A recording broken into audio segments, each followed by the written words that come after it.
To pursue science is not to disparage the things of the spirit. In fact, to pursue science rightly is to furnish the framework on which the spirit may rise.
Welcome to the Endless Frontiers, your home for all things science, fiction, and science fiction.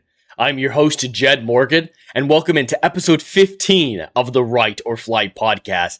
Today's going to be a little bit shorter than normal. As I mentioned on Roundtable yesterday, I just got the keys to my new place today, so moving's going to be quite the bitch for the next little bit, so I got to get over there and start that process later on this afternoon, evening. But I'm still going to give you guys a good show, I hope. I'm still going to go for a little while and do the chat choose your own adventure segment.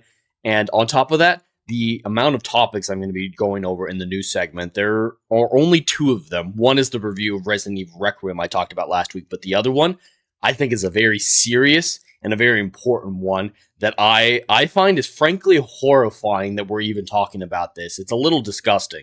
So we'll dive into that, try not to get too bogged down in that story, and still have a great time. Welcome in, whether or not you're watching on the YouTube side or the Kick side. I greatly appreciate it. I already see Legatus Legionist, the mod supreme, doing the Lord's work on both YouTube and Kick. It's great to have you here, my friend. And Dash has joined in as well on the YouTube side with a liftoff rocket emoji. Thanks for being here as well. As people cycle in, how was everyone's afternoon? Start of a new week. It's Monday. I hope no one's getting too bogged down in the cliche of the day, start of the work week. No one wants to be here, and it's just a long, long day. Dash, won't everything fit inside the TARDIS? I wish. I really wish. But with the way that the new place is set up, what I'm going to use as my studio is technically an office, and it's got a much bigger door than, the spare bedroom I'm using right now. With that office, we're thinking we can fit this TARDIS in the open door frame, cut out the back, because it's technically a bookshelf is what that is, or an entertainment center behind me. So there's shelves and drawers and stuff. If we can cut all that out, we can make the door to my office, to my studio, the TARDIS. I'm really looking forward to seeing if I can pull that off. I think it'll be really cool. It'll obviously be facing inward, so it's more like the rest of the house is inside the TARDIS, and we'll figure out something for the backside for coming into the studio. But I think it's more important the chat see the TARDIS than whatever guests might look down my hallway at my house see the TARDIS. But we'll see if that works out. I'm really excited to see if we can pull that off. And welcome in Judas Goat Barbecue. He's joined as well on the YouTube side. It's great to have you here, my friend. This story, I want to avoid talking about this story for as long as possible, but I know I shouldn't because there is a time delay or a time frame important to it. So we're going to dive straight into this and say hello to everyone who cycles in afterwards. But we got to get into it because there are some decisions to be made. I've already made my decision about it, but there might be a decision you, the chat, want to make about what you're going to do in response to this story. It's completely optional, of course, but today is the last day to make something like that happen. Judas, are you going to snap your fingers to open the door? I wish, but I'm not installing any automated system like that, any electrical doors. Those doors are heavy as shit. The entire TARDIS behind me is about 1,000 pounds. I had to move it across the country. It was awful. But yeah, those doors are really heavy. I don't think many automated systems would be able to handle that. But let's dive into this story. 2 satellite proposals threaten the night sky. Submit a comment to the FCC. So that's what I was talking about. Today is the last day to submit a comment to the FCC if you feel so inclined. I wanted to get this story out there in time for all of you to make that decision. I think I will be making a comment to the FCC, but let's dive into what these 2 satellite proposals are. In the United States, the Federal Communication Commission, the FCC, the agency responsible for authorizing satellite launches and operations, is reviewing 2 proposals of unprecedented scale and consequence. If approved, they would alter the night sky as we know it, with impacts that would be extremely difficult, if not possible, to reverse. These are devastating satellite launches, one from SpaceX, one from a new startup that we'll get into, but it's mainly the startup one I want to talk about, and I'll keep reading this article. But the damages are devastating to stargazing. They're devastating to neighborhoods. They're devastating to ecosystems like nocturnal animals. And it legitimately could raise the temperature of the planet, causing the environmental change that it's supposed to address. An entirely counterproductive project from this startup. Both proposals are currently open for public comment, and there's going to be a point later I show you a link if you guys decide to let the FCC know your opinions on this. So you can reach out to the FCC as they consider the proliferation at unprecedented scales and technology that pose serious risk to nighttime environments. So this is the startup. This section is a little bit about the startup. Reflect Orbital's plan to illuminate Earth at night. The first proposal comes from Reflect Orbital, which plans to deploy satellites fitted with in-space mirrors to beam reflected sunlight back to Earth at night. Marketed as Sunlight on Demand, the company says the system could extend daylight hours for solar farms or be sold to cities to illuminate streets at brightness levels exceeding 3 times that of the full moon. Such illumination would introduce an entirely new source of artificial life at night, with far-reaching consequences, including disruption to wildlife and ecosystems that depend on natural cycles of light and dark, as well as serious public safety concerns. So this startup wants to put giant mirrors in space that reflect sunlight back to the Earth at night, powering solar panels at night. So they're trying to address the fact that, solar panels are only useful for daylight hours. So they're going to address that by putting thousands of mirrors in orbit. And these reflections, I'll dive into the numbers later in a separate article, they're up to a few kilometers wide. So if you have a house with solar panels on them and you connect with this Reflect Orbital, where the city approves it or whatnot, it's going to be twilight perpetually where you live. Night would no longer exist. Pollution is not something that I want to talk about a whole lot. Environmentalism, I think it's far more complicated than a lot of people want to talk about. But one type of pollution that I care about substantially and will always fight against is light pollution. I love stargazing. I think it gives humanity really important perspective to be able to see the vastness of the universe. And it changes a human soul when you can see the strip of the Milky Way for the first time. It's a powerful thing. And it's right there, free within reach of everyone, as long as light pollution isn't a problem. This would be the worst example of light pollution in human history. It would blot out all starlight. They'd be blown out, and you just see these giant spotlights descending light from the heavens perpetually. And the range, if it was just a little pinprick, like you just are able to entirely target a solar panel, that's one thing. But these mirrors are so large, covering such a vast area, and there's so many of them, that this amount of heat reflected to the night side could also raise the temperature of the air, causing climate change. In a real, quantifiable sense, owls and other nocturnal animals are going to be screwed. You want to talk about an environmental disaster of untold levels? This is it. This is the thing that's going to devastate the planet if it's gone into full production. The FCC is okay with it. Right now, they're just seeing if the public would be on their side if they approve this startup. This is ludicrous. Absolutely ludicrous. There's another article that'll go into the finer details, like I mentioned, but I do need to acknowledge the SpaceX proposal as well. SpaceX plans to launch 1 million satellites into low Earth orbit. The second proposal is even more striking in its scale. SpaceX has asked the FCC for permission to launch up to 1 million satellites, described its filing as orbital data centers as part of an expansion of its artificial intelligence infrastructure. For a little bit of context, there are 14,500-ish active satellites right now in low Earth orbit. This approval would increase that number by 70 times. So I'm not okay with that one either. That's way too many satellites, and I don't really think that SpaceX is capable of launching that many in the span of the next few years. It will take, decades to get that many into orbit. So it's a little bit of pre-proposal. At least it's not reflecting back to Earth. You'll see a lot more twinkling lights. You can already see some satellites when stargazing, so it will affect it that way. But we're not looking at light pollution with this one. We're not looking at actual environmental damage with this one. So I'm less concerned about this one. I also think it shouldn't be approved because that's way too large of a number, but it's nowhere near on the same scale. I know I'm very pro Elon Musk in a lot of things, so I didn't want to ignore this story and get accused of, preferential treatment to Elon Musk. I don't think this project is a good idea, but I also think it is nowhere near comparable. So this other article has a little bit more information about Reflect Orbital. It's a startup company proposing a constellation up to 50,000 satellites by 2035. 50,000 of these mirrors in orbit. That's enough to drastically change the ecosystem of our planet. Entire cities will be illuminated 24/7.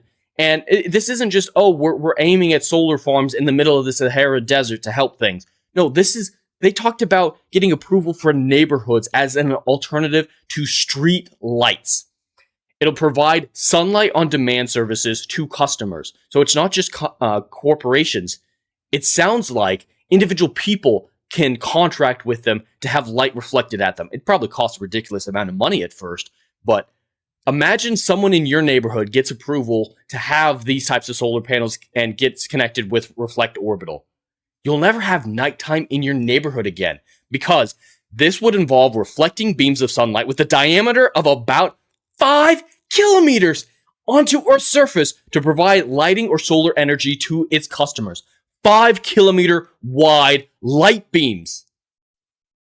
These neighborhoods would be roasting, and they're right now getting permission for their test satellite. That's what they're talking about right now with the SEC, is launching one satellite, which would lead to 50,000 if everything goes correctly. Reflect Orbital has submitted an application to the FCC to launch a testing satellite. Their demonstration satellite would produce a beam about as bright as the full moon.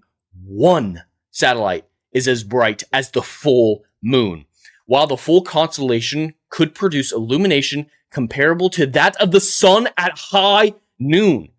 This could be weaponized.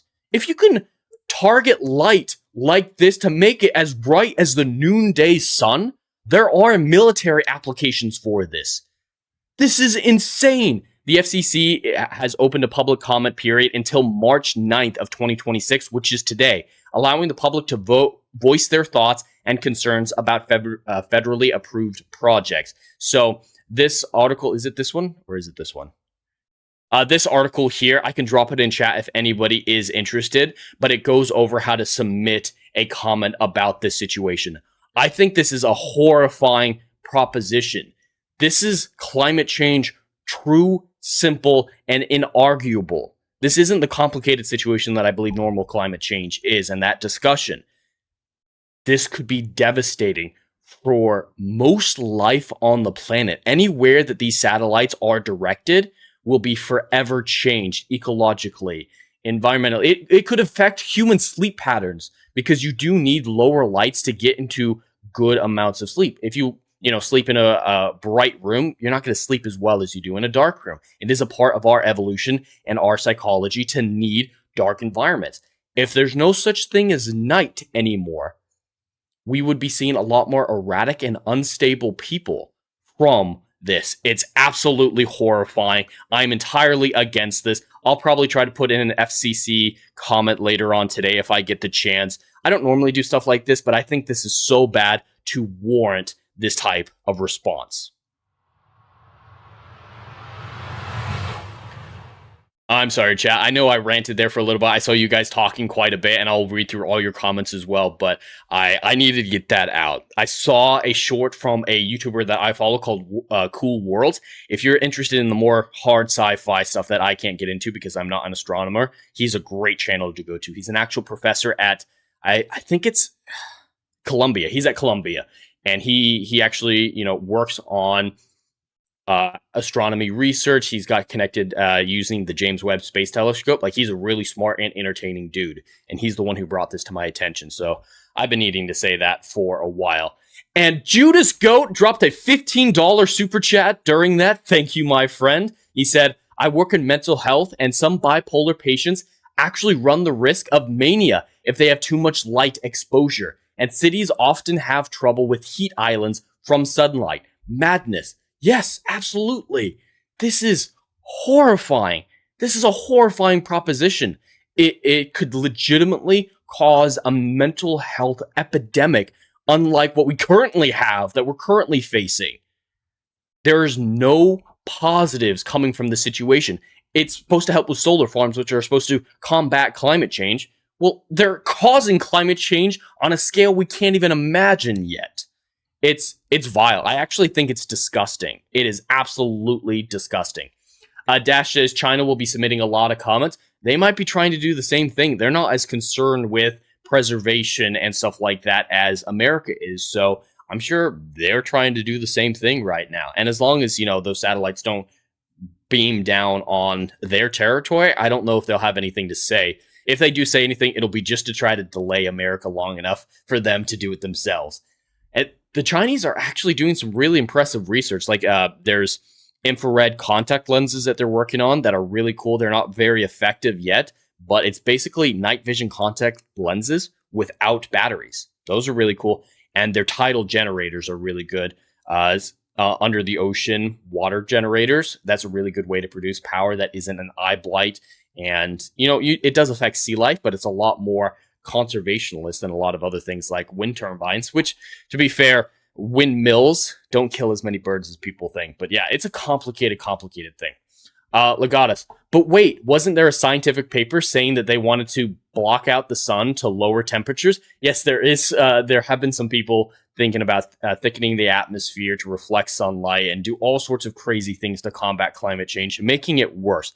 That's why I believe climate change is such a complicated subject, because there are extremes, absolutely, but the extremes trying to fix climate change are coming up with these insane things that will do far more damage. There's nuance to the discussion, but they're unwilling to have that nuance, and they're legitimately going to destroy the planet as a result.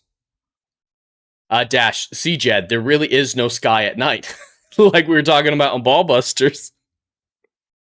Whose lunatic idea is this? I don't know who's in charge of Reflect Orbital, but these people are fucking insane. Absolutely insane. Legatus, hey, look, humans are like ants, and we have a super large magnifying glass pointing right down at them. Yeah, it's essentially a magnifying glass to kill ants. This could cause damage. Legitimately, if focused correctly, it could be used as a weapon. It's completely insane. Dash, the flat earthers will have a field day with spotlights from the ceiling. You're not fucking wrong. You are not fucking wrong. Ariel, my question is, why would they care if the people say no? I feel like they will just do this anyway. Well, the FCC can block. Oh, you mean like the comments? Yeah, FCC is going to do what it wants. That's why I never really do stuff like this. We're putting comments for stuff like this because I don't believe my say matters a whole lot. Like, it's not like voting. They're not obligated to listen, but it's still, I think, worth trying in this case because of how insane. But yeah, the FCC, if they're paid enough, if it seems financially viable, they're going to approve it. I don't trust the FCC at all. Also, how would these mirrors be okay with all the space debris that's flying around the Earth? Think how much it would cost to repair these things. So space debris isn't as big of a problem as people think because of the scale of it. Even with 14,000 satellites currently in operation, they're not likely to cross each other just because of how big it is. Imagine, what's a good example of this? Imagine trying to find 14,000 fish in the Pacific Ocean. And that's not even a large enough scale to talk about what we're referring to here. So yeah, 14,000 isn't that big of a deal. That's why I'm also not too concerned about the 1 million SpaceX satellites because of how massive our low orbit and higher orbits and stuff like that are. Space debris isn't as huge of a problem as most people think. Legatus, in other words, we would no longer need to adjust our clocks twice a year as there would no longer be a dawn or dusk. Hey, at least it might kill daylight saving, so you found the single positive thing about this discussion. SpaceX has already launched over 11,000 satellites. Starship will double the rate. Yeah, Starship will help substantially their launch rate. 1 million is still a lot, so I think it's going to take them a long time to get there. But yeah, I'm nowhere near as concerned about that. Again, thank you for the $15 super chat, Judas. I greatly appreciate it. That'll actually go to the overall total of today's streams and donations. So if we reach $100 total, which we're already $15 on the way there, we will turn this week's Chat Choose Your Own Adventure into a story forge, where I craft out the short story, actually write what we come up with, and my beautiful wife does some artwork for it. It will be delayed, unfortunately, because of the move situation, but we will absolutely get it to you. Thank you again, Judas. Ariel, I bet the military already have their hands on this. Maybe. They probably at least considered the possibility. And if it's out there, if it's in front of the FCC, the government and the military have access to it if they want it. Legatus, more unstable people. Big Pharma would love that. More pills to sell. Yeah, unfortunately. Pills, bills, what's the difference? All Night, brought to you by Pfizer. Yes, it's a sponsor. It's a sponsorship. I wouldn't be surprised if Pfizer sponsored a Reflect Orbital or something like that, because the damages of this program are devastating and innumerable. It affects wildlife. It affects ecosystems. It affects plant life. Your yard's going to die quicker because it's getting too much sunlight. And your house is going to get bleached sooner. There's going to be physical damage to your property. Your REM cycle is going to be interrupted. Mental health is going to become unstable. There are so many devastating things about this that I'm disgusted that these people are even considering it. Light pollution is something that I care about a lot, but overall, that is a minor concern compared to the larger ones. Ariel, so if these go up, it's not just going to be light pollution for cities, but now in the countryside is going to have too much light pollution. Absolutely. If there are any clients in the countryside getting these mirrors reflected at them, yes, this would have an effect on light pollution in rural areas as well. And we have a large solar panel farm close to us here in the moor, which means farmland and animals are going to be in trouble. Yeah, with that solar farm nearby, if they contract with Reflect Orbital, arrows will be directed at those solar farms, which will affect those farms, and those animals will be hurt in the process. Just financially looking at it, their health is going to decline. It's not a good thing. It's really not a good thing. Monsanto will further DNA alter their patented seed crops to require sun at night. Oh God, I hate the idea of messing with food. That's one thing. Like, I love science. I love the advancement. And I think there is room for genome editing crops, especially when it comes to space exploration. Like, we need to alter our crops to make them grow in Martian environments, because we can't make those environments perfect. In a dome, we can try to make them as perfect as we can, but we can't quite get there. So I think there is room for that type of research, but widespread applications, I don't want people touching food. I don't want people touching food. I don't want people touching animals that we're eating, stuff like that. I'd rather stuff just isn't touched. Sunburns are going to be a bitch. I get sunburn in the shade. I got sunburn in my own house. I didn't even go outside or into direct sunlight a few weeks ago. So I'm going to get sunburn in my sleep in my bed if these things become operational and shine at Orlando. Because there is the caveat of that as well. It will only affect regions where they're directly reflected. But the amount of precise maneuvering to make those reflections constant throughout the night is insane, because satellites move really fast. They have to. Like, the International Space Station goes around the Earth orbits every 30 minutes or something insane like that. That might be wrong. That might be too quick. But they're so quick that you're going to have to interchange multiple satellites throughout the night directed at one part. So you could have multiple satellites pointed at you at once. Ooh, Lord, it's the final solution to gingers. Hey! You can't be listing any more positives. Legatus already has the patent on the positives, getting rid of daylight savings. Ariel, what's gonna happen if Teres Amiss? I'm not sure what that is. Like when they are moving these mirrors around in space to get them into position, there's gonna be a beam line. Yes, yeah. It's not just going to purely affect their target unless they have some sort of shield mechanism that slides down over it until it's in position and slides up. But yeah, it's widespread damage. It will change the face of the planet. This will affect every American's, at least, day-to-day life, and most just people of the world's lives. It'll affect the world. It'll affect our lives. It'll affect our mental health. This is literally a world-changing proposal if it goes into fruition as intended. It might not go anywhere. Finances are difficult. The science behind it and the engineering is incredibly difficult. I don't necessarily think it'll reach fruition, but if it does, this is devastating. Legatus, by altering air temperatures, that also affects cloud, rain, snow, etc. So all weather forecasts would be more inaccurate than ever before. If it gets bad enough, sure, that could absolutely cause weather issues. Ariel, and maybe debris from satellites and whatnot may not be a problem. Meteor strikes could be a problem that cause a few million to go up and repair.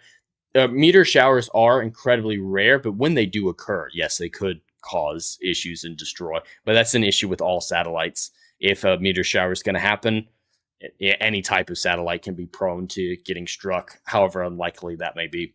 California will be even more fucked with all the solar panels, and lack of water will be evaporated faster. And then there's more forest fires. And yeah, we don't know how, if there's an issue with one of these satellites, could it magnify it in such a way that the anthill metaphor is quite apt and start a wildfire? There's no way the FCC should have let it go this far. Absolutely. We need all the environmentalists to speak out. Yeah, that article that I read, the first one, came out over a month ago, or about a month ago. I've heard nobody talking about it before the Cool Worlds guy.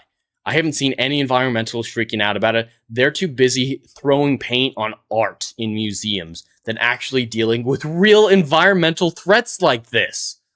That's why I say the environmentalism and climate change is so complicated, because I think there are a ton of hypocrites, a bunch of idiots, and a bunch of psychopaths involved in the discussion, partially on both sides, but mainly on like these plans that they have to combat climate change will do far more damage than anything they're combating.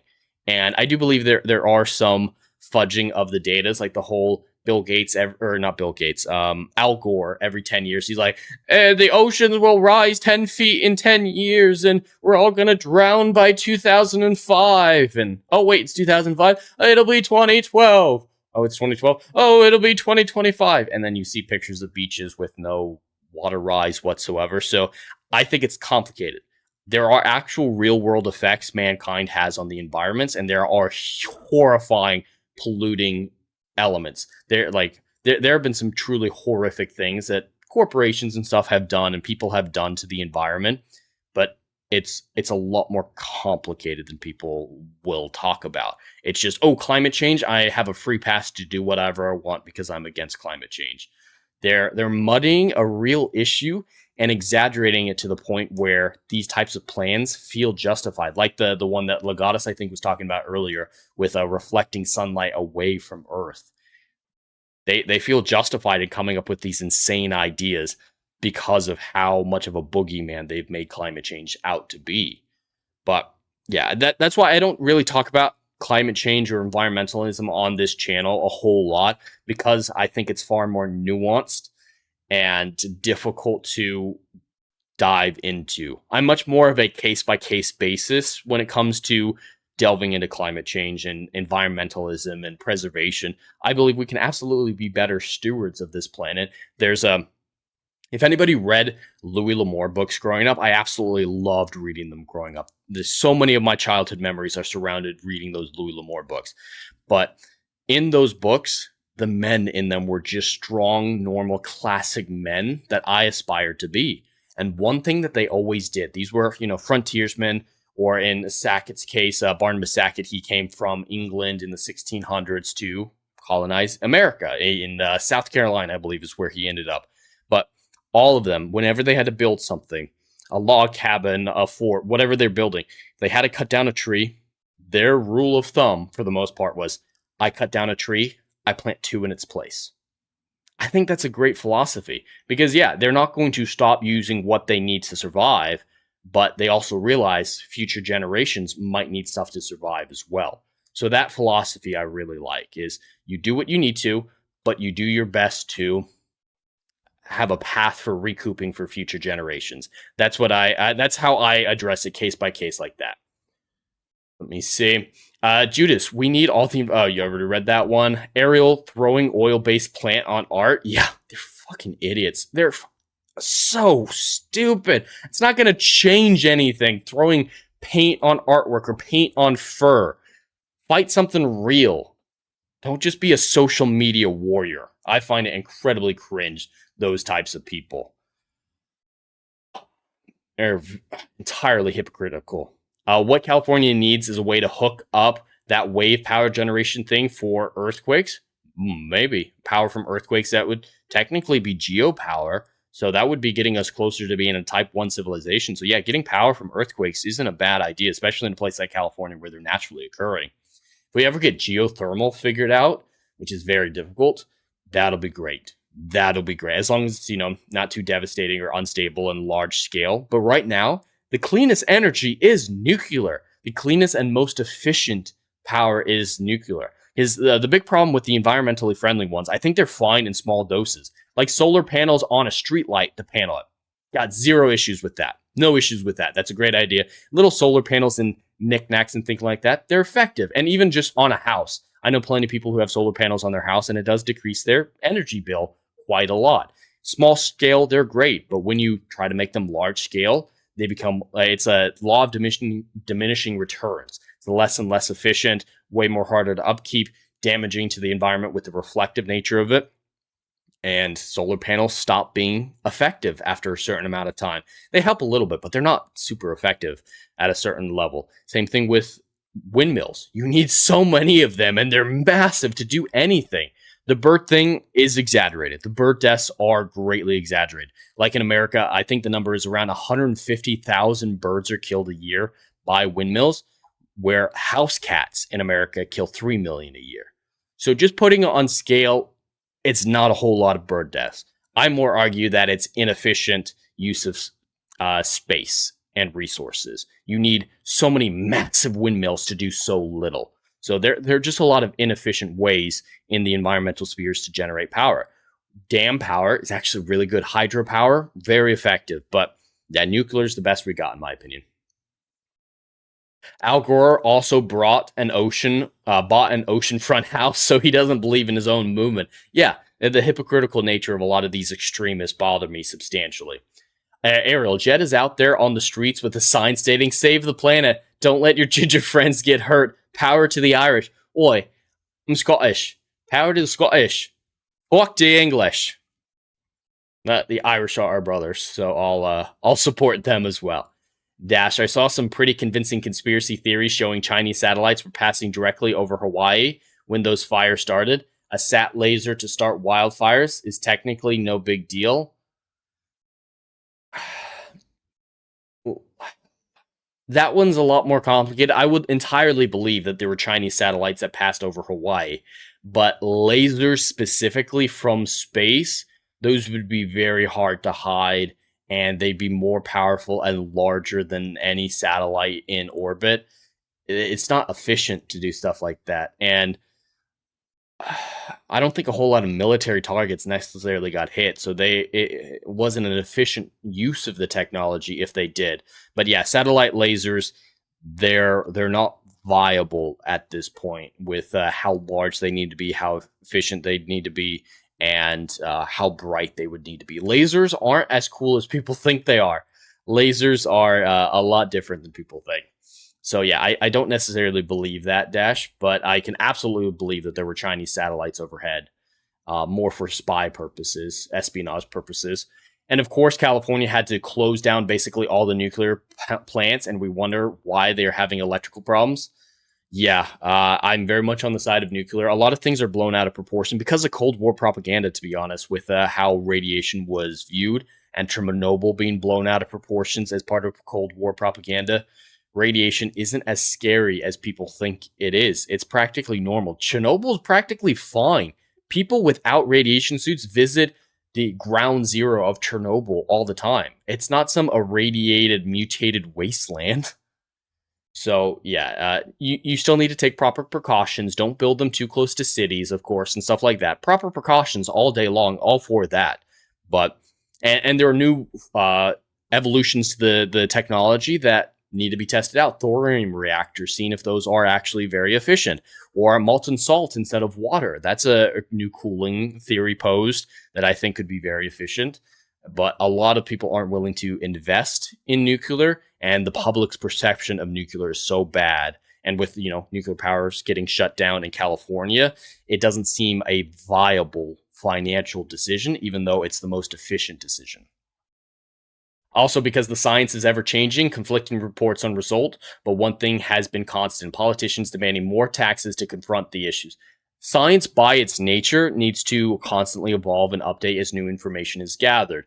But yeah, constantly asking for money as in response to a scare tactic, I think, is turning a lot of people off. What are some real issues? That's why I really hate the extremist environmentalists, because they're scaring normal people away from believing them. When you see some psychopath throwing paint on art, or government saying we need more taxes for the planet, the atmosphere is going to burn away in 10 years, and then it doesn't, and stuff like that, repeated exposure to that, these extremists are turning everyday people away from the idea of climate change and environmentalism, when there are some legitimate, smaller concerns there that are being dismissed entirely. So I think it's entirely counterproductive to solve these problems by being psychopaths like these people.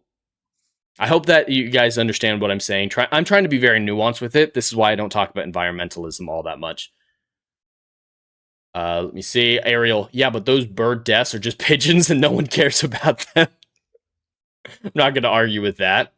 Dash, I saw something about big empty concrete spheres sunk in the ocean.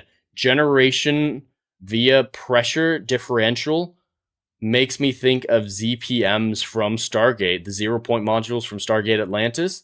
Interesting. I don't know about the concrete spheres generating power via pressure. That's actually interesting. I'll have to look that up. That's a very interesting technique.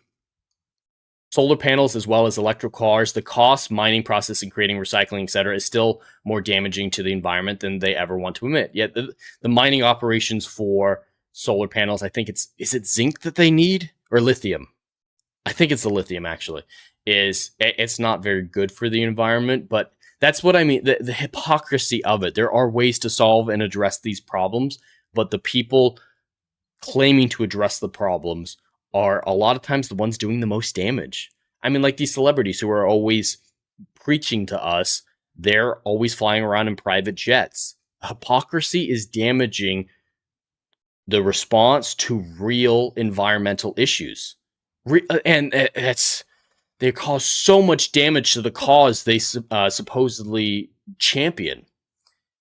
The Tech Ingredients YouTube channel did the math with commercial laser tech. It's easy. Dash, in Earth's atmosphere, but the distances involved, the atmospheric differentials and everything like that, space lasers aren't viable. But commercial lasers in small environments, like laboratory environments, are. I don't know this channel you're talking about, but there are laser etchers and stuff like that. So in small contained environments, lasers can be efficient, but not from space, and not with the scale to light fires from space.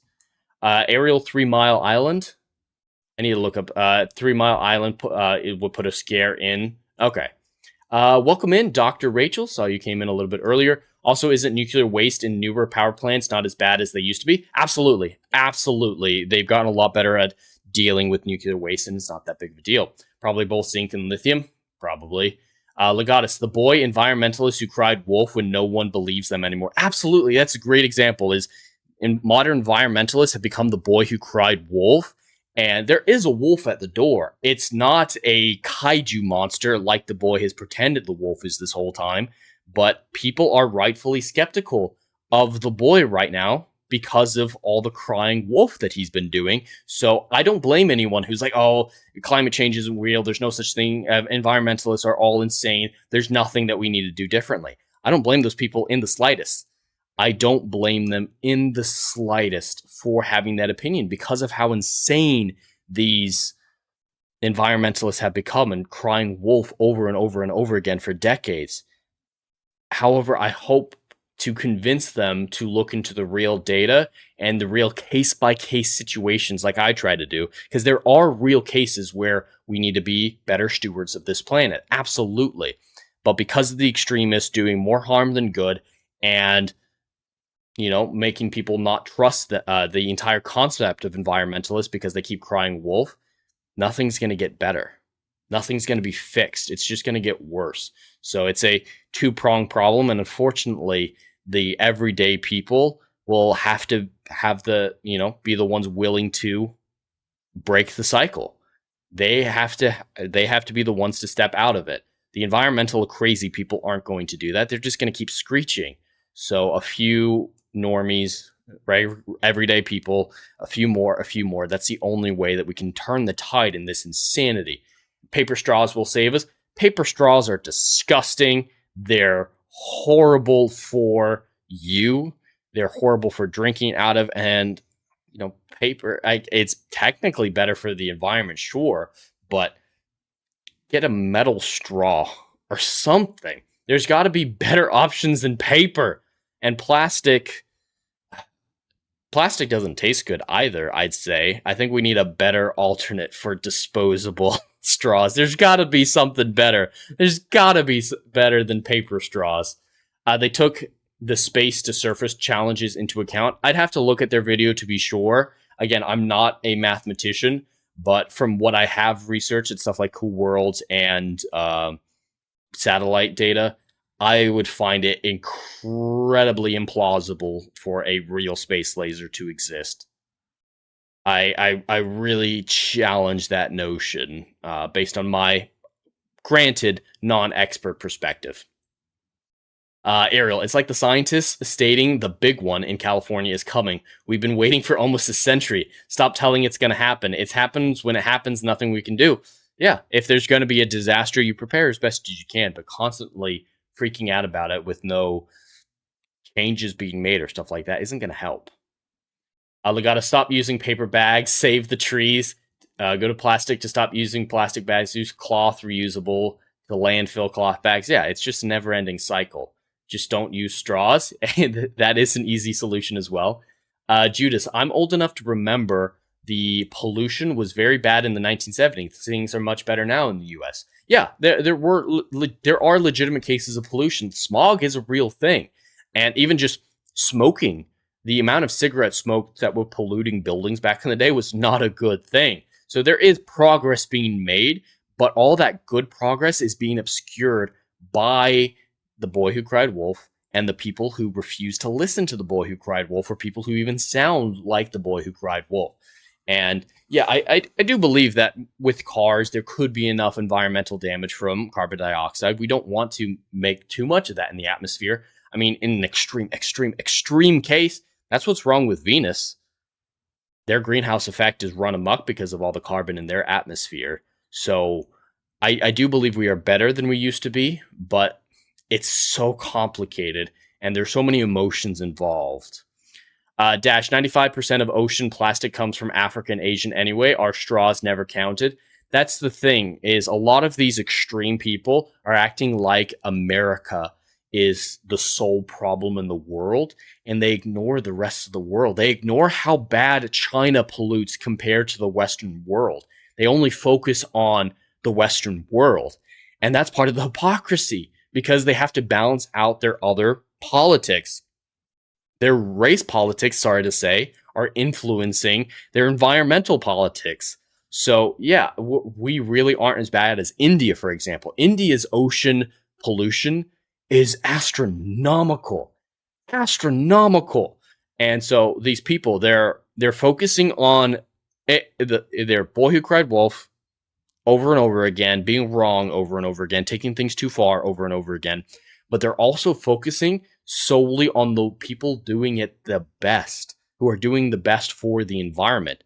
You need to focus on the people doing the worst for the environment. It's like, oh, the school's GPA is on average only 2.5. Let's yell at the 3.9 GPA kid and not the one with a 1.0. It's asinine. It's absolutely asinine. And that drives more everyday people away from the idea of environmentalism, period. So again, it does more damage to the cause than anything. Also, both China and India aren't really caring about the environment. Absolutely. And then the Western countries are telling them to stop, even though the West was the bigger problem.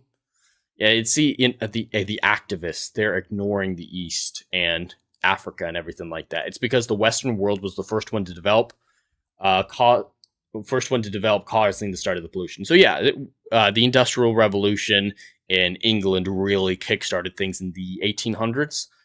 So yeah, the Western world started, I could agree with that, but they've reversed a lot of that. And the Earth is very good at self-renewal. That's the thing, is the Earth is very good at that. So it's not as doomsday as people make it out to be. It's really not. China will eventually fill space with mirrors no matter what the FCC decides. Dash, yes, absolutely. China will not listen to the FCC. This idea is out there, and now somebody will try. Whether or not it's Reflect Orbital, whether or not it's China, the idea is out there, and it's viable, though destructive. So somebody's going to jump on top of it. Legatus, the number of new coal burner power plants being built in China erases any environmental progress the West has made. Absolutely. Focusing on the wrong people, which is dissolving any potential support you might have. This is why I don't blame anyone who's like, climate change isn't real. There's no such thing as pollution. If you're environmentalist, you're crazy. I don't have anything wrong with those people. I understand why they have that perspective. I used to have that perspective before I started researching a lot more and realized that there was nuance to it. And there were, of course, instances where bad things had happened. I mean, this was an accident, so I don't think it necessarily falls on mismanagement or negligence or willful pollution or anything like that. But the oil spills in the Gulf of America, those are devastating to wildlife, sea life in that area. So that absolutely is a problem that can be addressed and hopefully prevented again by solving the problems of what caused those oil spills to begin with. But the doom and gloom and always crying wolf of the environmentalists turn everyday people away from them entirely. And Dash and their coal plants don't burn nearly as cleanly as ours do. I wouldn't be surprised. Ariel, Jed just said we're heading for a doomsday. We're all doomed, I tell you. Starts acting like Bender from Futurama. Doomed, I tell you. Doomed. I said we're not heading for a doomsday. It's okay, everyone. We're safe. Everything's okay. But I do appreciate the Futurama reference nonetheless. Ariel, Jed also looks like he hates NASA and all those that kill Pluto as a planet. Good on you, Jed. Pluto is still and always a planet. Make Pluto great again. That's actually what my hat says. Pluto is a planet. I'm very much a Pluto defender. Hell yeah, make Pluto a planet again. It should never have been made not a planet. There are easy ways to solve this. Just make dwarf planet a classification of planet. It's that easy. It really is. If gas giants and rocky planets are both planets, why not just have a third category of planets? And the same reason that Pluto was disqualified, if Earth was in the orbit of Uranus, let alone the orbit of Pluto, it would fail to meet the same qualifications of planethood by the new definition that Pluto fails to meet. So the Earth isn't a planet. It's only a planet because of its location in the solar system. I don't think that's fair to Pluto. I don't think that's fair at all. Just have something about the size, and that's fine, and have that be the classification for dwarf planets, but make dwarf planets a classification of planets. So then why didn't they take Mercury as a planet? Because Mercury does have a clear orbit, so that's the big one, the big reason why Pluto's not a planet, because it hasn't cleared its orbit. There are other asteroids and debris inside of its orbit. Mercury, however, would also not be a planet if it was in Pluto's orbit. I think the sun cleared out Mercury's orbit for it. So Mercury is only a planet because it got the sun to cheat on its test for it. That's why Mercury is a planet. The sun cheated for it.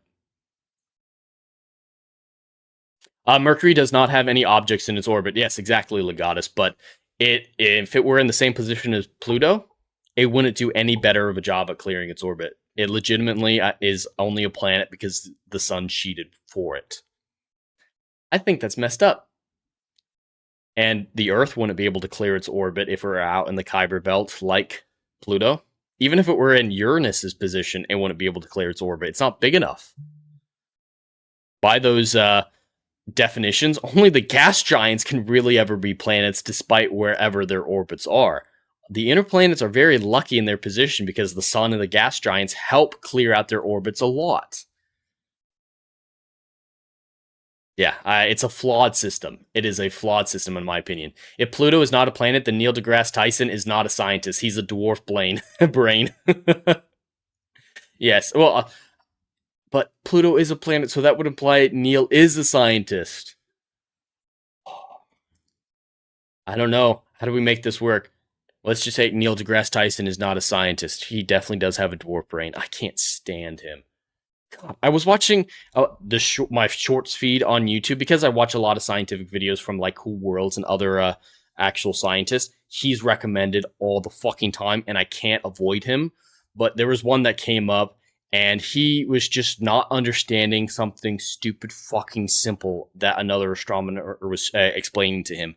I don't remember what it was, but it was something about scale. I need to go back and look at it, but it was like, yeah, I know that, Neil, and I don't have a PhD in astronomy or whatever he's got. Fuck is wrong with you? Yeah, I don't think he's that intelligent of a person. If he ever tried to explain the string theory, God, his brain would break. Or the Big Bang and inflation. Oh God, inflation would kill him. Ariel, not true. Jupiter doesn't even clear its orbit. I remember those comets or meteors slamming into Jupiter. Bam, Jupiter is no longer a planet. That's not what it means. It means clearing the orbit of other things in that orbit. So things passing through your orbit don't count. But if there was an asteroid orbiting near Jupiter, but not a moon, that would disqualify it. But yeah, meteors striking the planet, that doesn't count. It's clearing its orbit of other orbital bodies specifically. Oh, that tangented into an hour. I did not think I would go so far with just that topic, so maybe this will be a normal length stream. However, we do have the next topic for this discussion before we dive into the chat choose your own adventure segment of the stream, and that is my review of Resident Evil Requiem. I have finished the game. I've gone through all of it, completed it, got the ending. I'll try to avoid spoilers as much as I can for everyone out there who hasn't played the game yet and who wants to. I might need to reference a few things, but overall, Resident Evil Requiem is so much fun. That is the best thing I can say about it. The gameplay is phenomenal, balancing out the horror aspects with Grace's storyline and the more action elements of Leon's. I think early on, the balance isn't great. You play Grace for hours, and then you play Leon for about 10 minutes, but that balance is shifted and inverted for the last act of the game. So it does eventually kind of balance out a little bit, but I wish the first and second act had a little bit better balance between the two. Because it's action, you don't need quite as much of it as the horror sections, but 10 minutes I feel like was just a lot too short for the Leon segments. Overall, though, I think it was a fine balance between the two. The atmosphere was phenomenal. It felt so Resident Evil. The villains were engaging. I really liked Victor Gideon as an antagonist. His presence, his performance, all phenomenally done. And I totally understand why people love this game. It's probably one of my favorite Resident Evil games. It might, in a few years, once I take recency bias into account fully and am able to have a clearer view of it from a distance, it might become my favorite Resident Evil game. Because with the Leon segment specifically, it improved a lot of the clunkiness I felt in the Leon sections of Resident Evil 4 Remake. I felt like he was a little too slow, a little sluggish and stuff like that in that game, but that's been fully corrected in Requiem. So his sections are so much fun, and Grace's sections are very tense, thrilling, and horrifying, especially the segments with the Hag. Very phenomenally well done. The puzzles are at an appropriate level for a Resident Evil game. The only thing I can really say in criticism to the game is the story. The story is about on par with most Resident Evil games, but I don't believe that gives it a pass. The story is incredibly weak, especially when it comes to the reveals at the end, with who Grace is, with what Elpis is. All of those reveals, in my opinion, moronic. Absolutely moronic. The atmosphere and the performance of the actors really helps distract from the story, but the story is basically nonsense. It's an accident. The whole game is a couple misunderstandings. It takes the narrative drive out of it. It takes the bullets out of the gun, to use a metaphor, when there is no point. There's literally no point to this game with how it ends. I don't like the Elpis reveals, either one, because there is two different endings for the game, supposedly the good ending and the bad ending. I don't like either ending. And Grace, who she is, I hate those reveals. I think they're stupid, and they counteract a lot that's in the game. And there are other story issues, like the motorcycle scene with Leon. It's a lot of fun. I had a huge amount of fun with that sequence, but I hated that Victor Gideon was the antagonist for that sequence. He's been a cerebral villain for the first two acts of the game up to that point. He was a menacing force. He choked out Leon like it was nothing, and then sexually harassed him, stroking his cheek lovingly. It was really creepy. He was a horror villain. But suddenly he's a campy, "Oh, I'll get you next time, Leon, if it's the last thing I ever do." Going full Gargamel there for some reason. But it just felt weird to have him suddenly be in this super campy sequence that just didn't feel right for him. And then he, drives off a cliff and just disappears for a little while. That sequence I hated.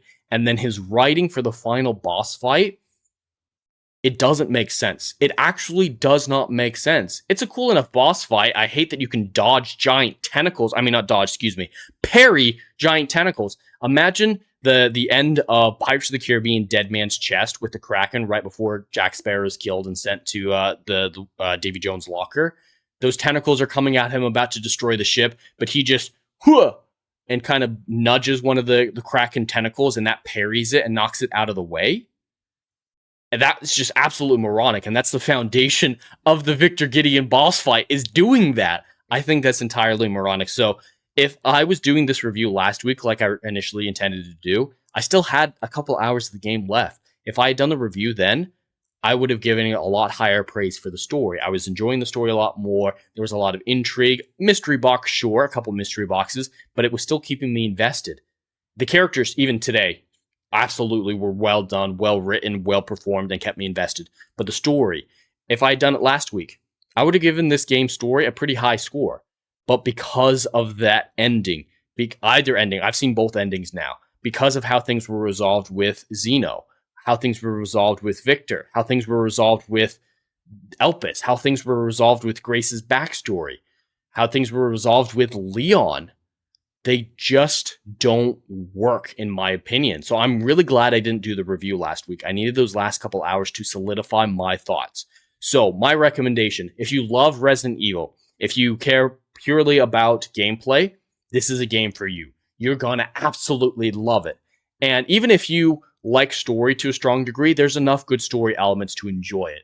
But if you're like me, who I love storytelling in video games, I think it's one of the best mediums to tell stories because of how interactable it is. For example, Red Dead Redemption 2 and Witcher 3 are some of my favorite story experiences across any medium because of the ability to interact with it. If you're a gamer like that, like me, which I realize is incredibly niche, you're going to be disappointed at the end. You're going to have fun throughout the game, but that ending is just very, very disappointing. That's why, in the end, I give Resident Evil Requiem a 7.5 out of 10. Gameplay, atmosphere, fighting, everything like that, absolutely phenomenal. Just some story beats that needed an extra push to go into greatness. If the story had landed properly, this could have easily been a 9 out of 10 game for me. It was that much fun to play. But that story at the end just took me out of it. I was ready for it to be over because of those reveals. It's not one reveal that killed it for me. It's Grace's reveal, Elpis reveal, Xeno resolution, Victor resolution. There was not a whole lot I liked about that final hour, 2 hours of gameplay. The lickers were funny, and the MILF Guardian in my streams were funny. But the end of the story really killed my enjoyment of Resident Evil Requiem. I don't know what you guys thought, if you guys enjoyed it, but I would love to hear if you played it and if you had positive things to say about it. I know it's being very well received. I will play it again and have a hell of a good time with it. It's just not as perfect, in my opinion, as some people are making it out to be. But let me catch up with the chat real fast. No, I kind of went on a tangent there to finish out that review. Ariel, Resident Evil 4 was stupid. If the president's daughter was really kidnapped, then there would be nothing stopping the entire might of the US government to save her. Resident Evil 4 remake, I never played the original. There are issues with it. I don't consider it a good story game. A lot of people do, saying it's the best story in the franchise. Resident Evil's not very good with stories. I played 2, 3, 4 remake, 7 and 8. And honestly, I think 8 has the best story. There are things that are stupid, like I can't stand the mold stuff and the reveal of who Ethan is at the end. I think it's stupid, but at least it had the emotional drive of, I'm a father trying to save my baby daughter.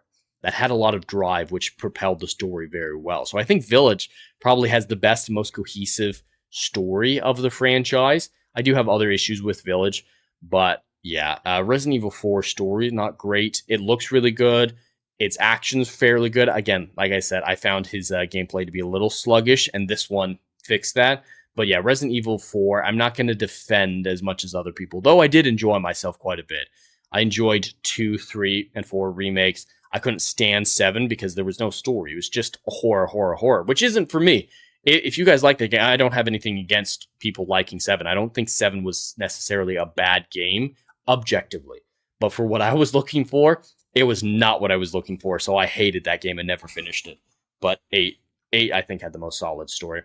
I have no idea who these names and people are except for Leon. Yeah, if you played the game, so yeah, Leon, you know who Leon and Grace is the blonde chick who's on all the promotion material. She's your other playable character, and Victor's the creepy looking antagonist with the like adjustable telescope eyes. Really cool design, very cool design. And Xeno, if you saw, he's wearing a white suit. He's kind of an end boss, or not an end boss, an end game antagonist who's been pulling the strings. And there's one sequence I didn't mention in the review.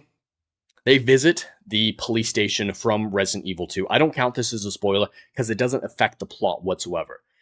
I loved going back to that police station. I love seeing Mr. X. It was really cool to see what it looked like 20 years later. They did a great job with that. And it was member berries done fairly well. The problem is they didn't justify why they went there. So in context of the story, Grace is with Xeno. I won't tell you why or how, but she's in a helicopter flying from the sewers outside the care center. So basically, Xeno and Grace are flying from the care center to the endgame area, and Leon's trying to follow them, right? Well, for no reason whatsoever, Xeno lands at the destroyed police station. He's not refueling. There's nothing to refuel around. Goes inside, exposites to Grace, giving Leon a chance to explore his old police station, and then Xeno and Grace get in the helicopter and fly to the end boss area, the end game area. It doesn't make any sense. It's completely random. They did not justify that story-wise.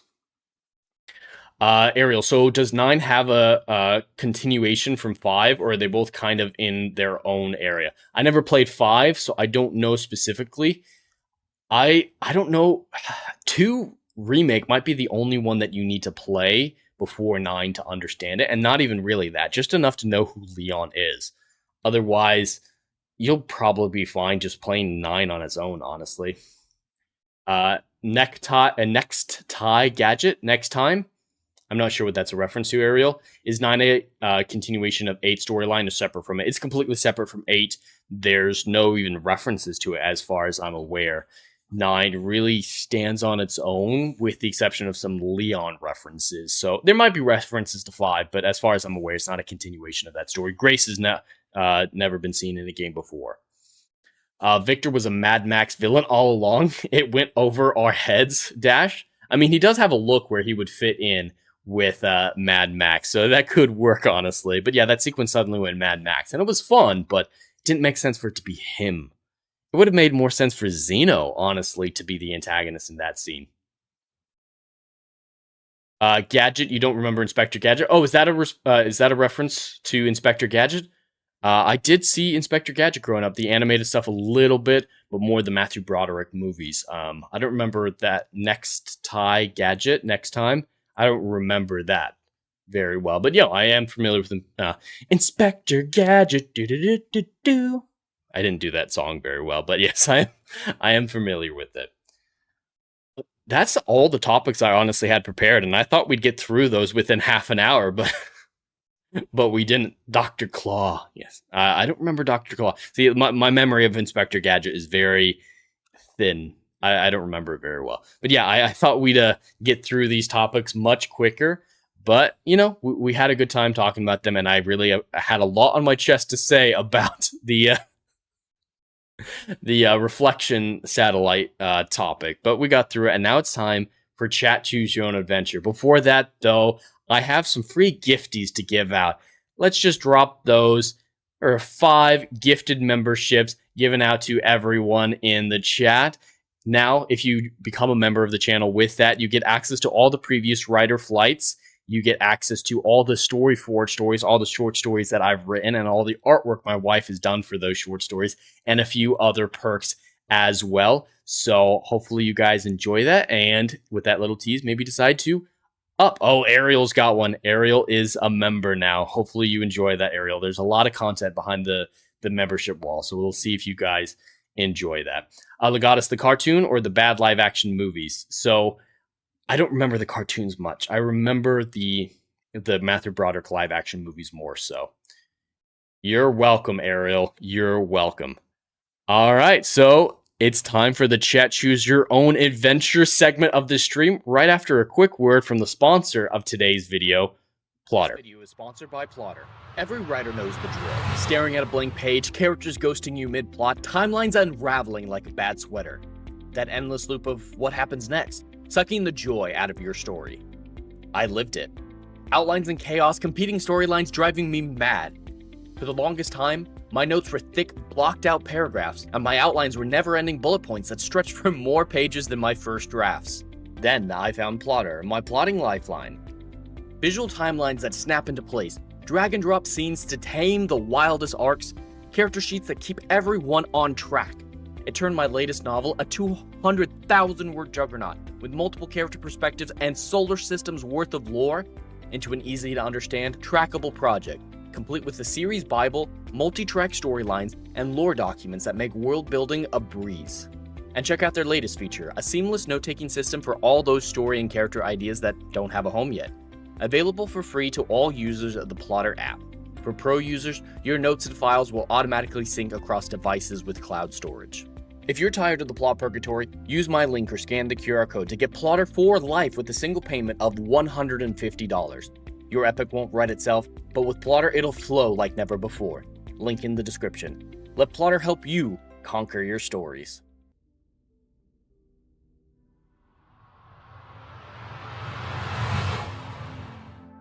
Alright, perfect. You all should be able to hear the YouTube music as well for this section. Dash is saying Jeb probably wasn't born when the cartoons were airing.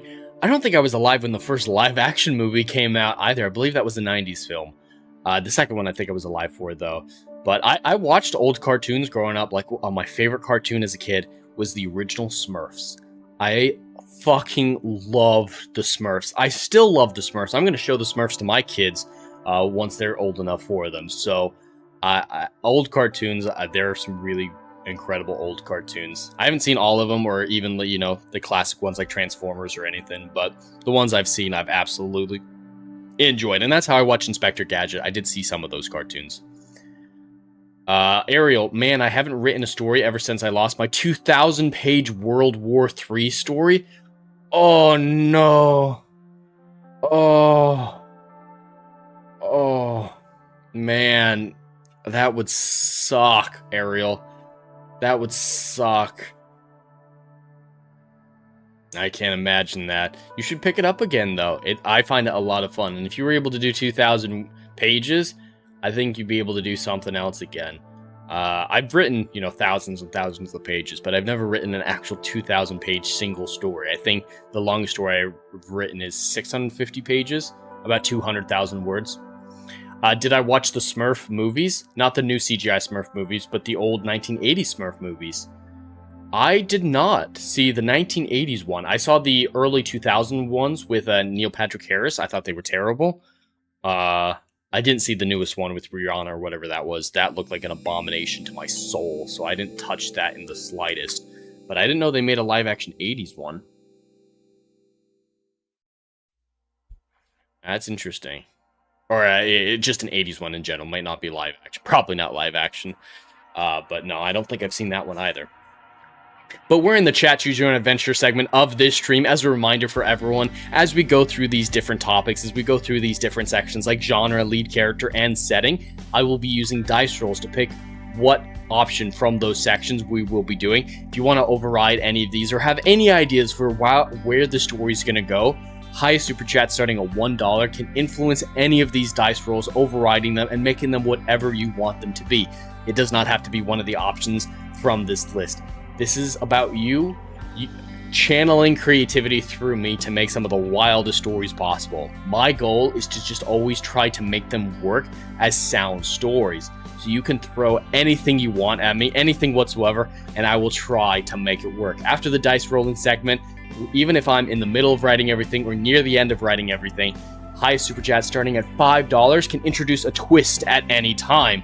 This could include a dog girl showing up, which was one that Biggles Metz did a couple weeks ago on the stream. It was absolutely insane that I had to incorporate a dog girl at the last minute, but that's how that works. And if we get up to $100 in total revenue from the stream across stream elements, Kick subscriptions, and Super Chats memberships on YouTube, we're going to schedule a second stream called Storyforge, where I actually write out this short story, and my incredible wife who's in the chat, Dr. Rachel, will draw some exclusive artwork for it, which will all be later available for members. So from a few weeks ago, Santa's Claus, the short story, and the artwork for it, including all the previous stories and artwork as well, is available to members. So Ariel, you now have access to the Google Drive link, which will take you to those short stories and to the artwork included in them. So we'll see if you enjoy that. Definitely check that out if you think you'll be interested. Ariel, the bad thing is when my computer died with it. Oh, I told my Grammy and she laughed and then showed me a pencil and notepad.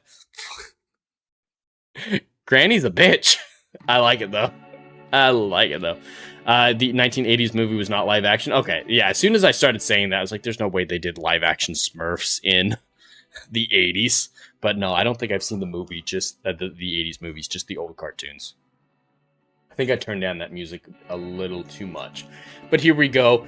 We're going to be choosing out some sections here. It's called Smurfs and the Magic Flute. I'll have to check it out.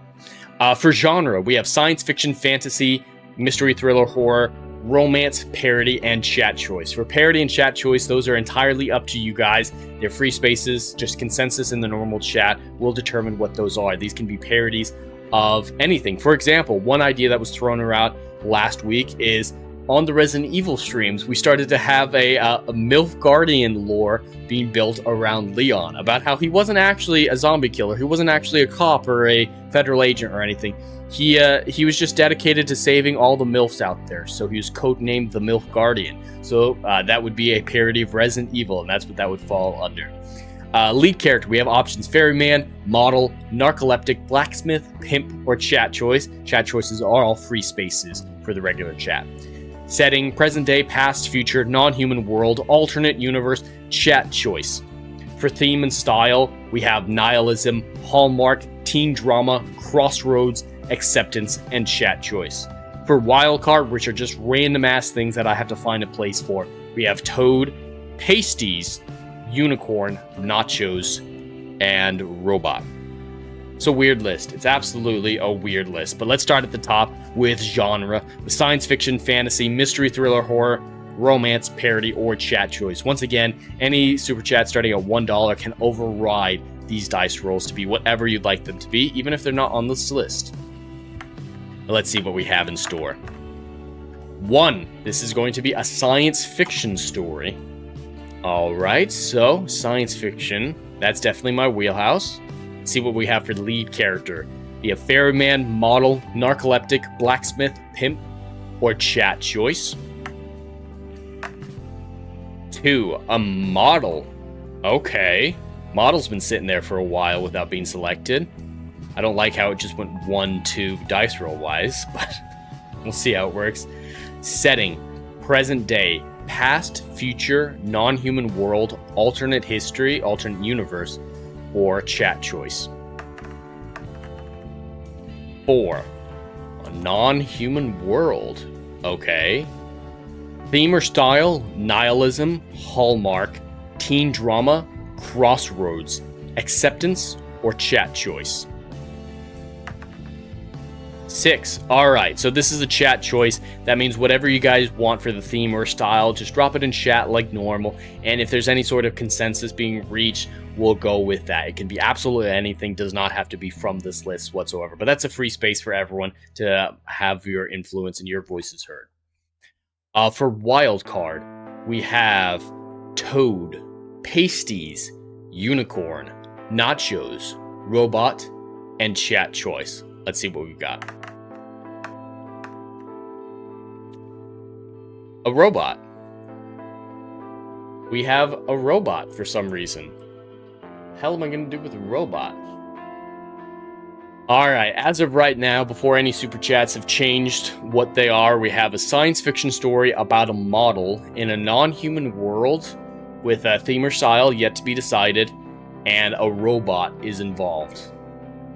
Dr. Rachel, does self-help count as a theme? That would be funny. Yes, self-help does absolutely count as a theme. If the other people in chat like that option, we can absolutely go with it. Oh, I lost the S.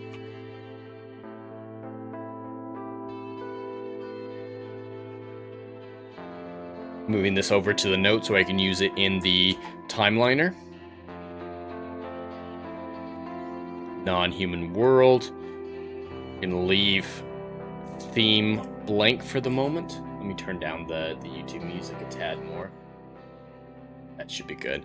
If that's too quiet or too loud, chat, just let me know. Oh, no. I'm doing this on web plotter instead of actual plotter, so the copy and paste works differently. Alright. We have a science fiction story about a model in a non-human world, possibly with the theme or style of self-help, and a wild card of a robot. Self-help, alright, that's 2 votes, as long as there's not a super chat to override it, because super chats can override chat choices as well. We're going to go with self-help. Alright, so science fiction story about a model in a non-human world, self-help, and a robot. Perfect, 3 votes. That's more than enough for right now, unless there's the super chat. So, science fiction model, non-human, self-help, robot. Robot. Sound like Zoidberg from Futurama. Robot. What? Robot? I like Futurama a lot. What are we gonna go with?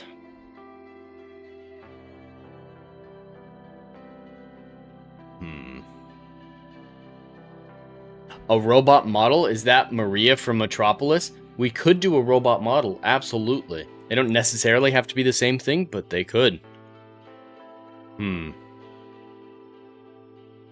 We could go a little cliche with it and have the robot be a model and it be a day-like story where the robot is trying to understand who it is, what it needs to do. It's alive for the first time, and it becomes a model to see if it can achieve self-identity through the attention of others. And it goes on an arc to find, identity in itself versus from outside view. It's not as cliche as I thought it might be, but it's a little cliche, but I think that could be a really good heartfelt story. I'm shocked MILF Guardian Leon wasn't a character option, so yes, that would be with the Super Chat overrider. If we wanted to do a parody of Resident Evil, that would override all those, and we could absolutely do a MILF Guardian Leon. But for the lead characters, I like having occupations or aspects or stuff like that rather than a named character. Like, I'm never going to put Aragorn or something in that list, but I might have Knight or Ranger or something like that in there. Ariel, so then this is either Blender or Hedonism Bot. We could have Hedonism Bot in here. That would be funny. She's the same type of arc where it's a young woman who's trying to find self-identity, being a model, and she has to bang Hedonism Bot, which is basically Harvey Weinstein. Hedonism Bot is really funny. I will eat grapes off your ripe buttocks. Futurama's great, man. I can't stand the new stuff, though. I haven't watched the latest season or two. I think a good ending is the season 10 finale, the time loop episode. I think that's a really good one.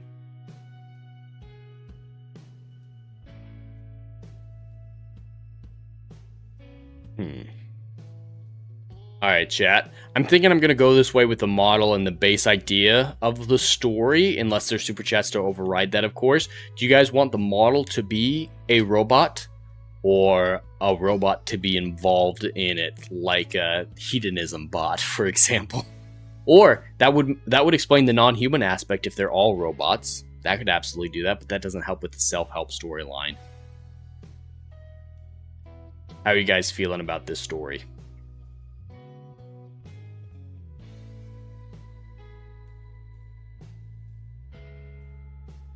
Remember Fisto Robot from Fallout New Vegas? That's right. Fuck. There's a Fisto Robot from Archer, the animated series too. The time loop with the trio, or was that when Leela and Fry got stuck in time? That was the when Leela and Fry had the button, not the trio traveling forward in time and then loop back on the universe. That was a different episode. Robot model dashes, perfect. Curious, would a replicant from Blade Runner be considered more robot, artificial humanoids than a human? You like robot model? Perfect. All right, I think we're gonna go with that arc where it's a model who, robot model who becomes, or a robot who becomes a model to try to get self-identity from the attention of others. What am I? What about the other way around? It's the only human in the world of robots. Interesting. And no, this is not a snoo robot model. It's not Cindy Lou, or not Cindy Lou. God, that's a really bad name to put in there. Lucy Liu from Futurama. Why was I going with Cindy Lou Who? Alright. That's really bad. Alright, what am I? Robot. Female robot stares into a mirror. Charging port in a bathroom away from her masters. Turned off. Does nothing but stare at her reflection for hours. Wow. When off duty. At first, this meant nothing. She didn't care. Being charged by a solar mirror? That would be funny. How is this a non-human world, though? We can just make it an alien planet. Randomly make Cthulhu monsters again like we did in the Cat House episode. That one was weird.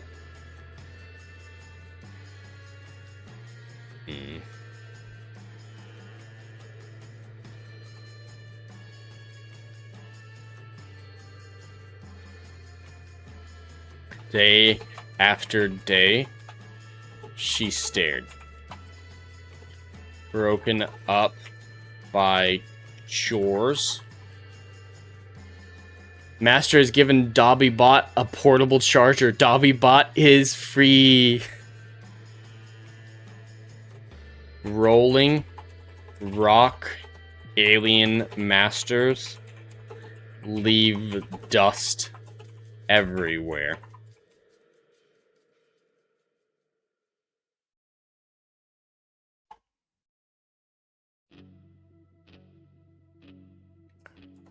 Mirror starts to make her feel strange.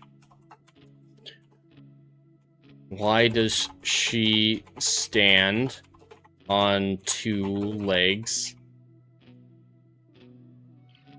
and have long appendages? It was a really bad place to put an F. Unlike her rock masters. Why is she different?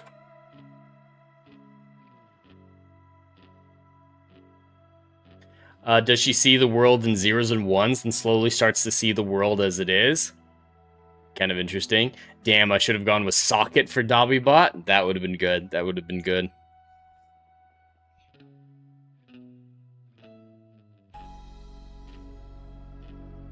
Ones and zeros and me.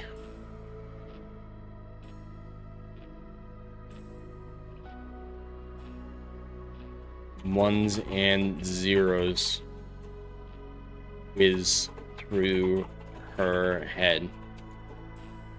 A binary. Is she like her masters or not? She can't decide. She speaks like them and has too many similarities to be the opposite. I know this isn't how binary works, but I think it's an effective metaphor for this moment. So does the robot have GPP, genuine people personalities, as did the Marvin the robot? Alright, to be the opposite of her master.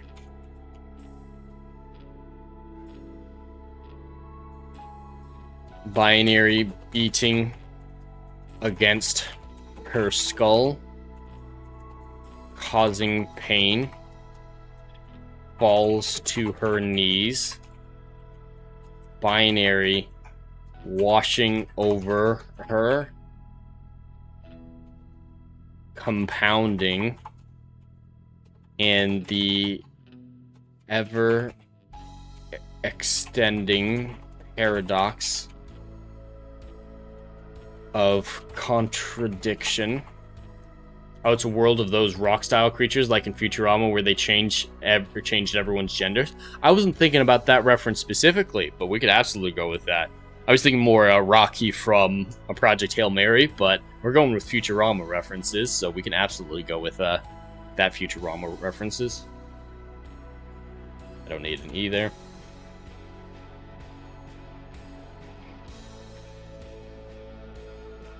Numbers shatter all at once, disappearing.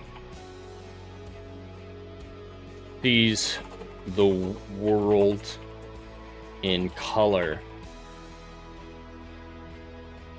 as shades, as pieces and amalgamations, not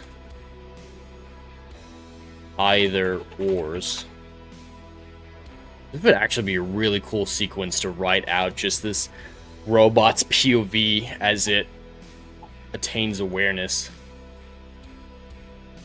Robot pulls herself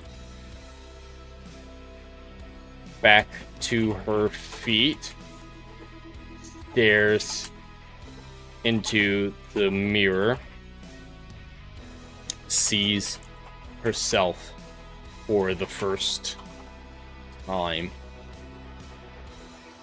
Not a rock alien, not the opposite, something different. Oh, that sounds like I, Robot the book. Do robots dream in Technicolor? I've never read the book, only seen the Will Smith movie. I do know I need to check out the book. I have read Asimov before, so I'm absolutely interested. I just need to get around to it. Something different. She knows she knows there are other robots out there. Maybe they hold the answer.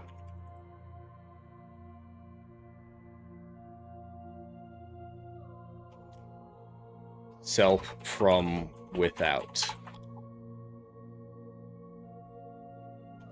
Wanders out of her master's home. Ignores orders to return. Starts looking for other robots. Seeing the rolling rock aliens for the first time.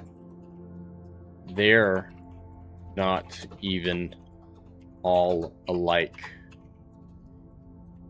They have different emotions, wants, and beliefs.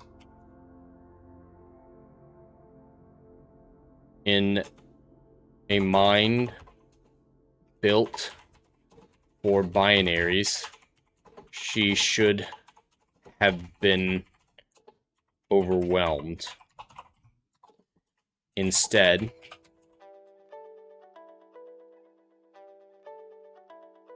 each difference was a beautiful new shade. I butchered that, Jesus. Beautiful new shade of an ever deepening portrait of existence. Yet, she remained apart from the canvas, not whole or interwoven with the rest. A blight of incompatibility until she knew her place. And she touches grass. This is actually a really cool story. I could really do some really cool prose for this mental journey she's going on. Finds a nanny bot in a park. Ooh, it kind of feels like she's the being looking at the painting as it moves around her. That would be the imagery that I'd be going for if I wrote this out. Finds a nanny bot in a park. Rocking stroller smoothly, mindlessly. I need to come up with a name for this robot.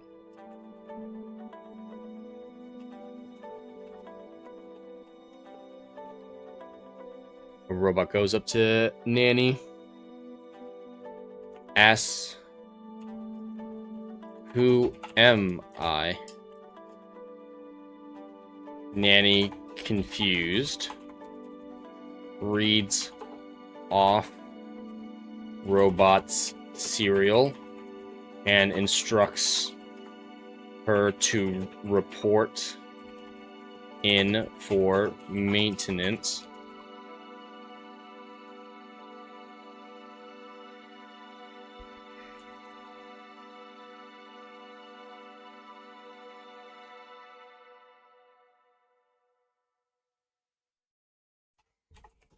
Let's do that for checkup. Stroller with blank stone in it. I'm just saying that babies are expressionless stones in this world.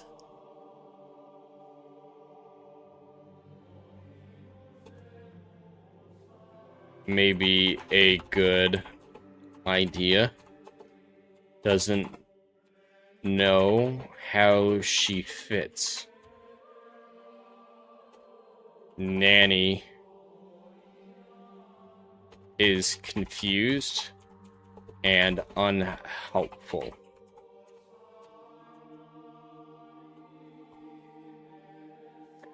A rotund jogger, female rock, rolls by. All the male rocks have their eyes glued to her. Name should be something that kind of is split between awakening and metallic. Ooh, that would be good.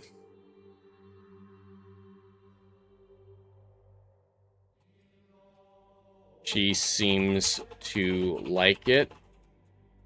They all seem to know who she is.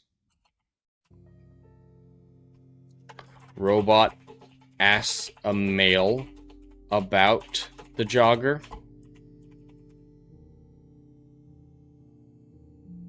Just wonderful. Robot wonders if attention from others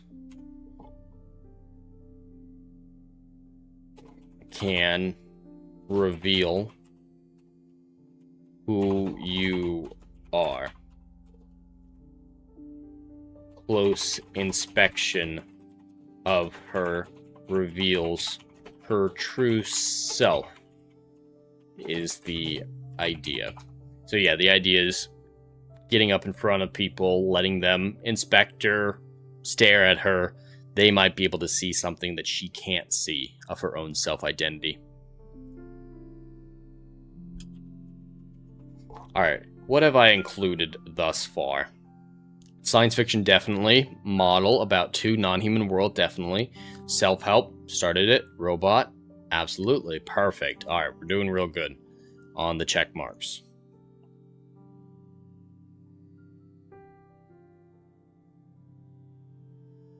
Goes to a modeling agency.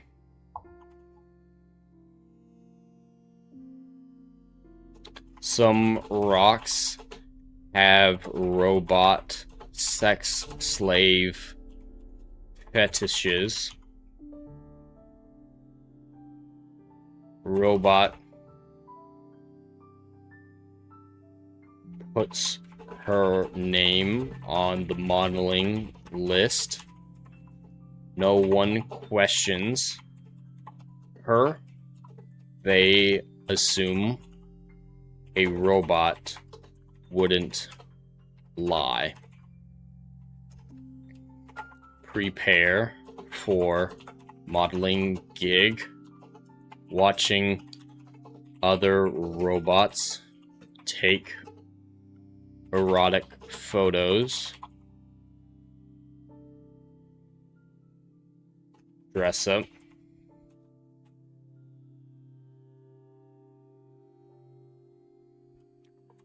Photo shoot. Robot does photo shoot. Goes through different poses, environments, and costumes.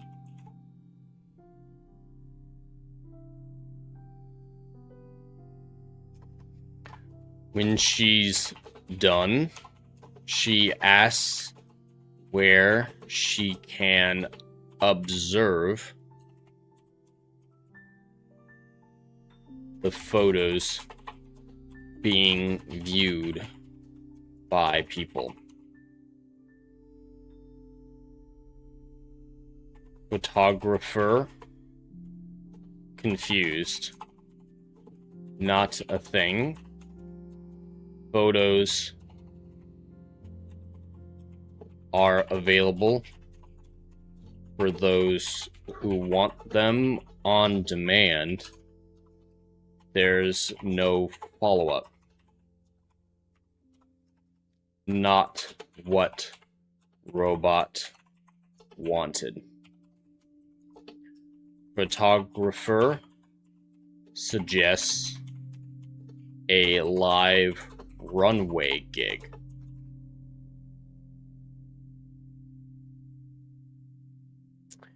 Alright, what could be next? We could build to the runway being a big moment for her.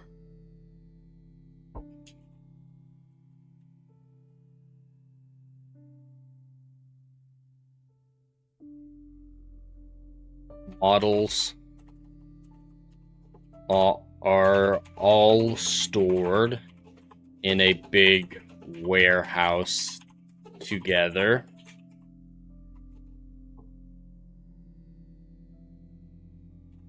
Rows of near identical robots arranged in rows, staring blankly as they recharge. No mirror for robot to look at. Seeing the sameness wars with her new discovery. Looks so binary.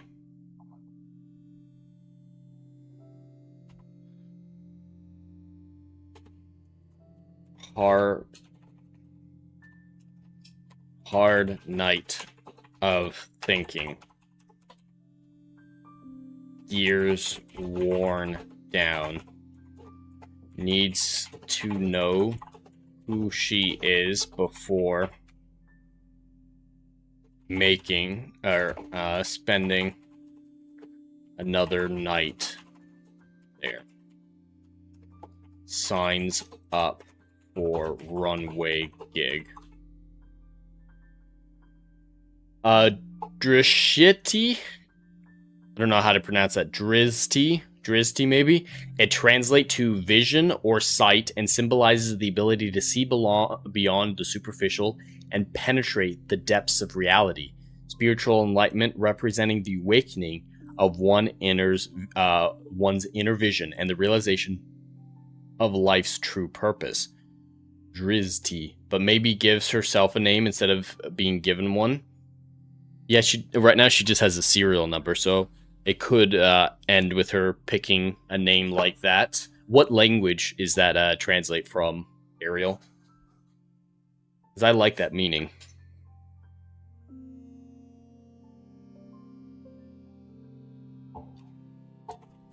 Runway gig. Performing in front of thirsty rock men. They cheer for both robot and rock models. Robot notices they aren't vocalizing feedback or recording it in any way. No revelations into others. Sanskrit. Ooh. Sanskrit's interesting. Alright, no revelations into others. Her turn. Walks the runway. And gets cheers. But it's all empty. She learns nothing about herself.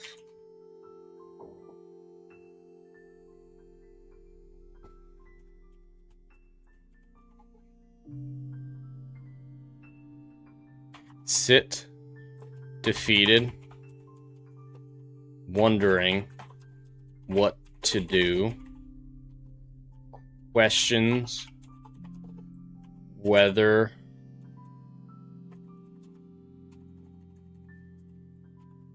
or not to disable herself to remove the blight that doesn't add or complement the painting of life.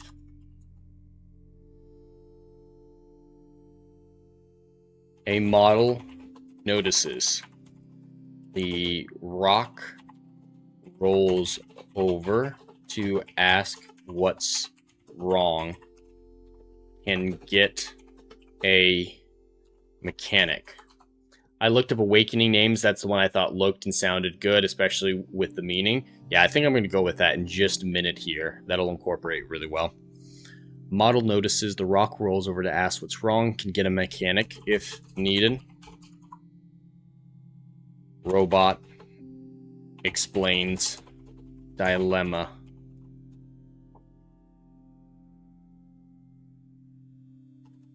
Rock laughs.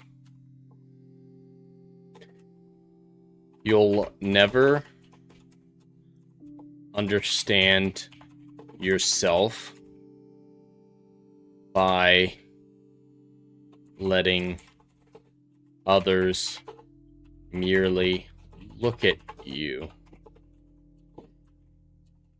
It comes from talking and emotionally connecting, but most importantly, from within.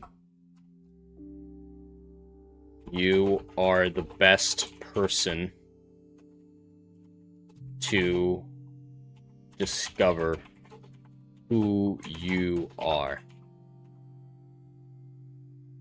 And it's okay if you don't know. Rock loves the attention she gets from modeling. That's who she is. But that's not everyone. Some people are askers.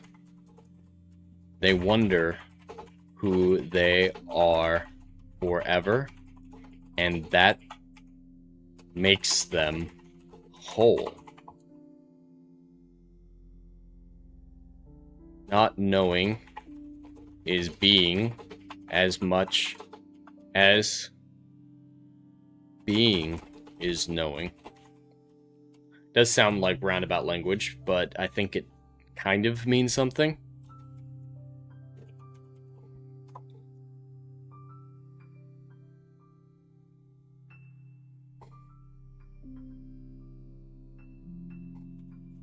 Understanding. robot thinks about what the rock said. Can you smell what the rock is cooking? Stares into a mirror, trying to see for herself. Realizes her master is that Kentuckian voiced rock from Futurama, the Borax kid. Realizes,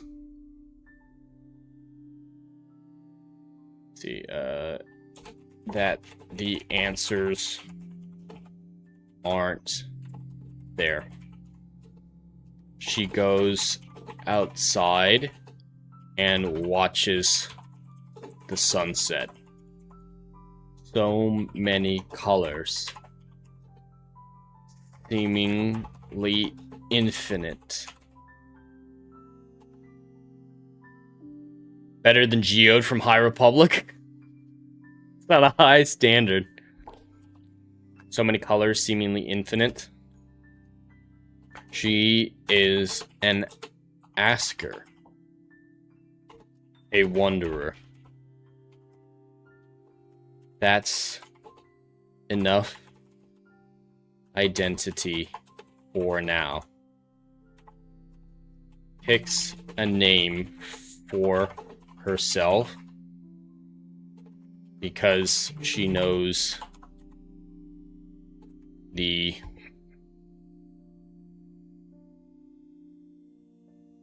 serial won't cover who she is now. Using her serial as a starting point and cross-referencing her language database,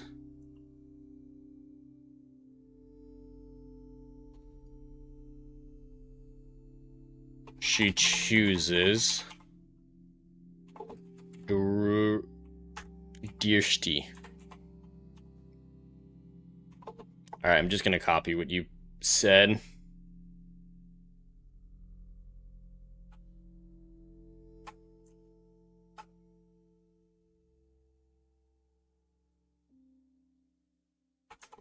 Alright, meaning, vision, or sight. I think that should cover it. She chooses who she is, and her choices